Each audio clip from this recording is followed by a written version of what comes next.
You want to listen to a podcast? By who? Georgia GOP Congressman Doug Collins. How is it? The greatest thing I have ever heard in my whole life. I could not believe my ears. In this house, wherever the rules are disregarded, chaos and mob rule. It has been said today, where is bravery? I'll tell you where bravery is found and courage is found. It's found in this minority who has lived through the last year of nothing but rules being broken, people being put down, questions not being answered, and this majority say, be damned with anything else. We're going to impeach and do whatever we want to do. Why? Because we won an election. I guarantee you, one day you'll be back in the minority and it ain't gonna be that fun. Hey everybody, welcome back to the Doug Collins Podcast. It's Monday, it's finally here, it's election time. It started, Iowa Caucuses are tonight. I can't think of a better way to get the Iowa Caucuses start off than a primer from our one, our only, yes, a friend of this show, a friend of mine, a great guy. He's been out there in Iowa stumping, he's with Trump, he's been doing everything. Matt Whitaker, former acting attorney general, he's been on this show many times, you know him, but he has a unique gift and ability today. It is unique. It's maybe not superpower-ish, but it is unique. He is an Iowan. He can explain the Iowa caucuses for those of us who've never had a part in the Iowa caucuses. Matt is here to explain that today. So we're going to take a few quick minutes today just to get you caught up, let him tell you everything that's going on out there, but also how we can understand what to make of tonight as it goes down at the Iowa caucus. So right after the break, we'll be right back with Matt Whitaker. Hey, folks, you know, when you look out and you see the country and just the disarray it is, you see the Biden administration, you see the wholesale prices have just went through the roof again. Inflation is tearing us up. If you have your finances all impinged in just a few areas, if you're just in stocks and bonds and you're not diversified, I got some news for you. You need a navigator. You need somebody to help you get to where you need to go with those finances. And I can't think of anybody better to do that than my friends at Legacy Precious Metals. You need precious metals in that portfolio. You need gold and silver. And Legacy Precious Metals, the folks there, they're the navigators. They know how to deal with tough times. They know and how to look ahead and take your personal situation and make it something that can be workable for you in the long term, because that's at the end of the day, that's the one you're most concerned about. You need to make sure that your personal finances and your retirement are secure. You need folks like Legacy Precious Metals helping you in that. They will take the time to learn you. They'll learn your finances. They'll learn where your investment goals are, and they'll help you get there. And metals and gold right now in this kind of crazy inflation, in this kind of crazy economy with the Biden's economy is just, you need that help. And Legacy Precious Metals is the one to do that. So give Legacy Precious Metals a call, 866-528-1903, 866-528-1903, or you can always visit them online at legacypminvestments.com, and you can download their free investor's guide. Legacy Precious Metals, they're the ones you need. They're the navigators to help you through these turbulent times. Hey everybody, it's MyPillow's 20th year anniversary, and over 80 million MyPillows have been sold. Mike Lindell and MyPillow wants to thank each of you and every one of you for giving you the lowest price in history on their MyPillows. You will receive a queen-size MyPillow for $19.98. Regular price is $69.98, and just $10 more for a king size. You will receive deep discounts on all MyPillow products, such as bed sheets, mattress toppers, pet beds, mattresses, my slippers, and so much more. This is a time to try out something other than the amazing products that you've had your eye on. Go to mypillow.com, click on the radio podcast square, and use the promo Collins, COLLINS, to receive this amazing offer on the queen size MyPillow for $19.98, or call 800-986-3994. This offer comes with a 10-year warranty and 60-day money-back guarantee. It's time to start getting the quality sleep you deserve. You know how I know that? Because I sleep on a MyPillow every night. Go to mypillow.com and use promo code Collins, COLLINS, or call 800-986-3994 today. All right, Matt, good to see you, buddy. Got your warm cup of coffee in a cold state this morning. It's only getting colder. It's only getting colder. That's what I'm hearing is this, for those of us in the South, if it gets below, you know, for some of our folks, it gets below 60, it's a cold snap and they start wearing sweaters. It's like, okay, I don't think you want to go to Iowa at this time.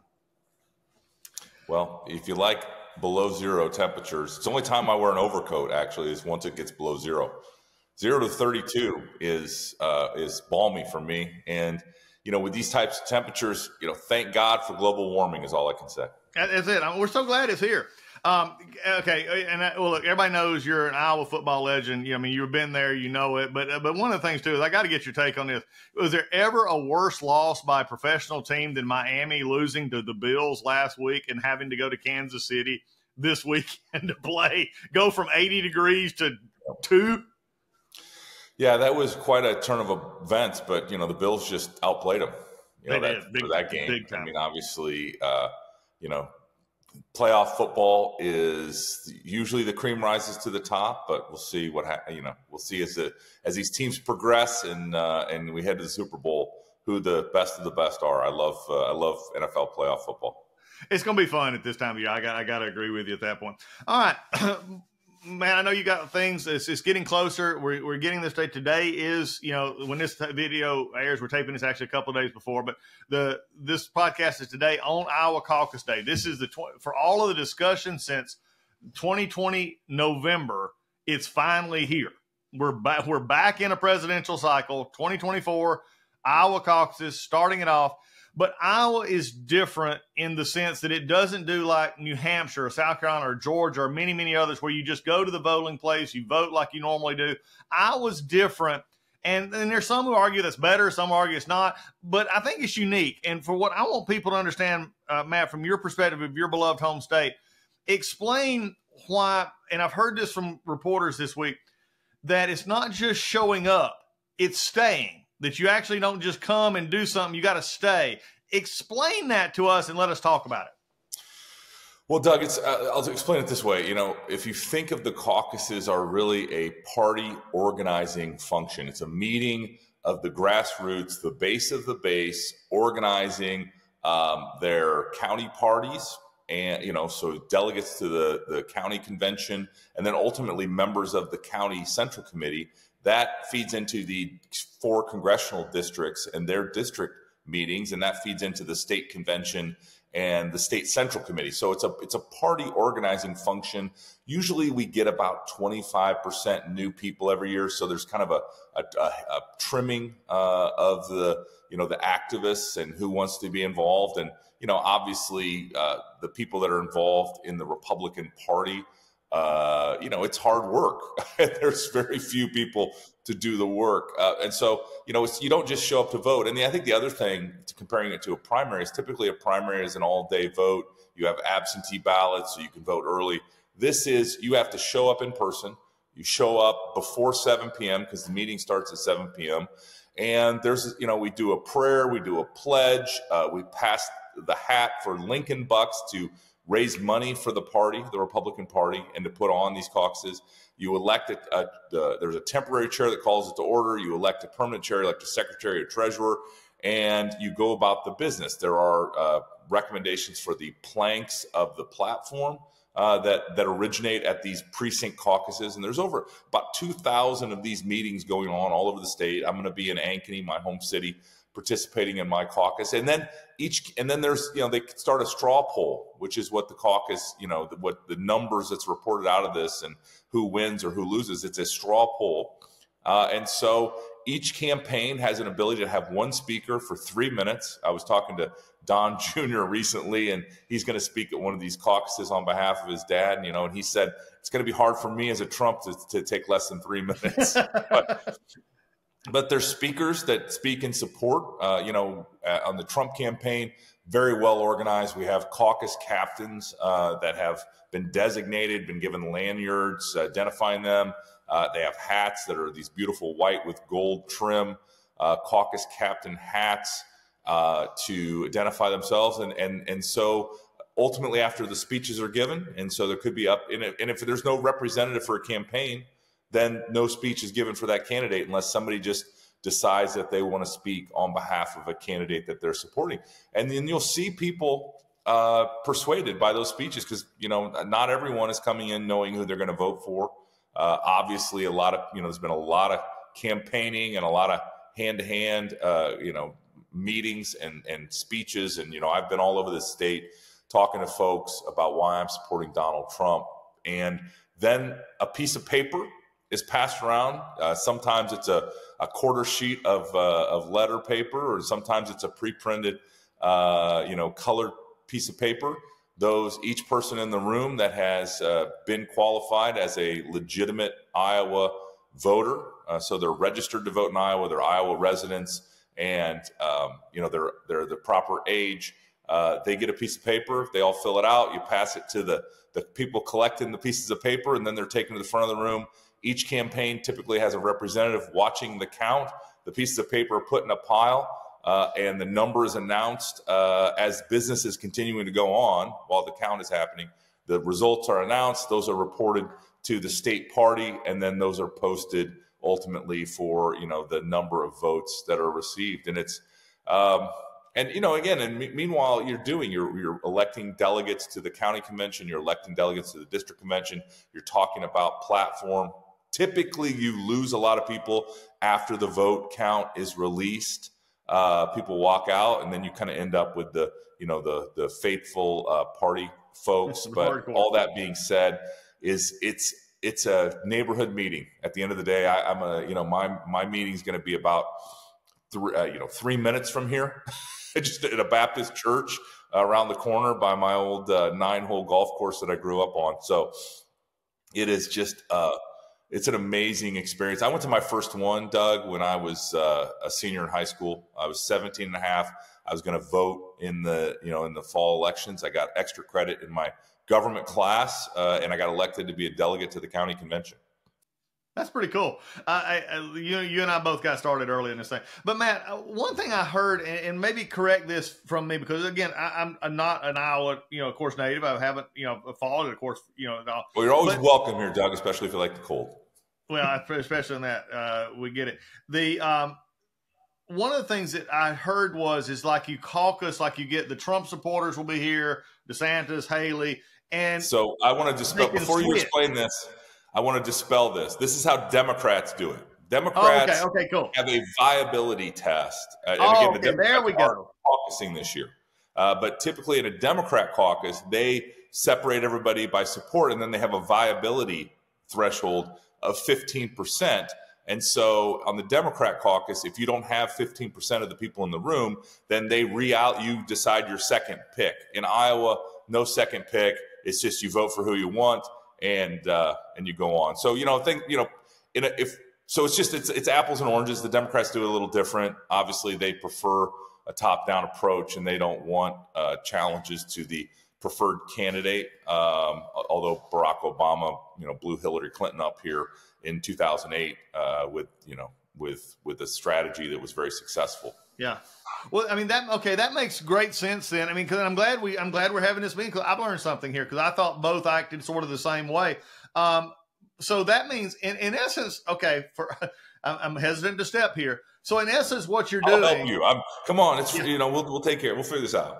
Oh yeah, you're basically having a primary, but just at one time in one place, everybody just comes and votes, and by putting their piece of paper in, and that's what they do. So it's just really, instead of having all day, everybody just comes that night within that time frame. They put their paper in and they're done. Yeah, it's a straw poll. It's a preference poll, a straw poll, and the vote at that moment. And and again, it's at a meeting. It's a straw poll at a meeting. So it's as if we got when we were down together in Palm Beach when it was much nicer, if we got in that room and handed out slips of paper and said, who do you all want for president? And we counted it and reported it. It'd be just like that. Right. Now, can Democrats come over and caucus with the Republicans? Yeah, so I'm going to give you a long answer on this because I know your listeners are going to find this interesting. The state party, the legislature changed the law and said that the state party could require party registration with up to 60 days before the caucuses. State party didn't take action on that, and so we have same-day registration, same-day party registration. So you could be a Democrat or a no-party voter and change your registration at the caucuses. I don't think that will be a big problem here in Iowa because we're Iowans and we're not going to try to screw with other people's parties. But I think we are going to see a few Democrats show up. But remember, in Iowa, we were a purple state that's now super red. So we could see people that used to identify as Democrats that are now Republicans and want to participate in Republicans and vote for President Trump or whoever their candidate of preference is. So I think that's going to be hard. We'll get the postmortem later as to how many registration changes we got on that night from the Secretary of State. I don't think it's going to be a big problem. It'll be in the hundreds. It won't be in the thousands, and it won't have a dramatic impact in the result. Yeah, I could see it. Like I know we see this sometimes in in our primaries, like here in Georgia, you'll see, but in areas where Democrats are just not going to win, they'll flop over because we don't have party registration in Georgia. So they'll come in, and you do see it. And we saw it in the 2022 elections. You did, especially in our primaries, Democrats voting for say, Brad Raffensperger or others. We did see that a good bit. And I was wondering, that brought the question of, like in Sioux City and Des Moines and other than college towns, could that be a little bit of an issue, especially if they wanted to come in and disrupt Donald Trump or do something like that? Yeah, it could be. You'd have to do a major effort. We're not seeing that. There's been a little bit of internet traffic, Facebook, people onesie twosie kind of things. Not seeing that in any meaningful way. I think the more interesting thing, Doug, is going to be turnout. I think everyone believes that the higher the turnout, the more people show up, the more votes for Donald Trump that is, because again, he's very much connected with folks that are not typical political people that aren't involved normally in politics. I've had a lot of conversations with folks that love President Trump, love his policies, and they've never caucused before. And so I've spent a lot of time explaining exactly what I'm explaining to you as to how it works, where to show up. I think we've done a good job at the campaign level, assuming everyone has no knowledge of how to caucus. We've produced videos. Laura Trump did a really nice video. We have walked people through, we have websites to find out where to go on caucus night to make sure they get there before 7 o'clock and get checked in and all those kind of things. So I think we've, as we say in Iowa, the hay's in the barn, but at the same time, we just need our Trump supporters to show up. Yeah, well, that's what I've been saying all along. Everybody talks about. I said, if you take what we're seeing, it's done. But at a certain point, you still. And I think the president echoed this as well. He said you got to show up, and I think that's not a sign of weakness. It's just a sign of honesty. It's a good candidate in that regard. Okay, for those of us who are not Midwesterners who seem to relish the 0-degree weather, like in Georgia, if we were to have on a primary day, it drops down to say 15 degrees. I'll just say that, and it's not real good. You will see a definite probably drop off in attendance. Is it that big of a deal in Iowa since it is normal, if you were to say, for this weather, or is that a real concern for tonight? Yeah, listen, we've had 3, measurable snowfalls in the last week leading up to caucus day. It will be most likely slightly below 0 at the time of the caucuses. As long as there's not snow and ice or freezing rain that makes, driving hard, I think we'll be fine. The plows, we have 700 plows just that the state puts out on the roads anytime it snows. So the roads are going to be clear and it's just going to be cold. And, to go from a warm car into your church and then back to, a car it's not that hard. I mean, I think it may affect a few elderly people that, that might want to get out and they just can't. But, I think the Trump campaign, and I can't speak for other campaigns, but certainly if our supporters need help and support, getting to and from, having their car parked, whatever, we're all going to be there. Because if anything, Iowans help their neighbors. And I could imagine a scenario where you would see somebody, a handicapped individual that's a Trump supporter, helped into the, across the snow and ice and help park their car by a DeSantis voter, because that's just kind of how we do things in Iowa. That's good. That's good. All right, a couple of quick things before I get you going. President Trump did his last week, had his one-on-one with Fox. Of course, they had the debate, which was, DeSantis and Haley food fight. But one of the things you and I have both seen of President Trump, and I think if he's on this, he's frankly unbeatable. When he is focused and when he is, on, and he's had that. I mean, that the discussion the other night with the Fox folks, he was focused. And I think it came across, it couldn't have been a better split screen, if you would, from like I said, the food fight over here to what Trump was saying on the other side. I agree. I was there in person at the Trump town hall on Fox News, and not only did it look great, I thought the president gave probably one of his best closing arguments that I've seen, and he dismissed. I mean, the media loves to parse what he has to say, and I thought he had a great response to a couple of the key things that he has been recently criticized for. And and that's the Donald Trump I know is he is an effective leader.